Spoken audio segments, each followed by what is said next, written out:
বাবা চাইতো ডাক্তার হয়ে, আর মা ভাবতো আমি একজন নাম করা উকিল হব। অথচ আমার ভালো লাগতো কম্পিউটার, নতুন নতুন সফটওয়্যার, দারুণ সব গ্রাফিক্স। একটু একটু করে নিজেই চেষ্টা করতাম ভালো কিছু করার। বিশ্ববিদ্যালয়ের মাঝামাঝি সময় সেই চেষ্টার ফলও পেতে শুরু করলাম। ঘরে বসে শুরু বিদেশি বিভিন্ন কোম্পানির গ্রাফিক্স ও সফটওয়্যার নিয়ে ছোটখাটো কাজ। একসময় মনে স্বপ্ন দানা বাঁধতে শুরু করে, বুঝতে পারি আমি কি হব। আর নিরাশ করিনি বাবা মাকে।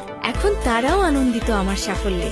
থেমে থাকা মানেই পিছিয়ে পড়া যখন ছুটছে পুরো দুনিয়া। আমি থেমে থাকিনি, আইসিটিকেই পেশা হিসেবে নিয়েছে।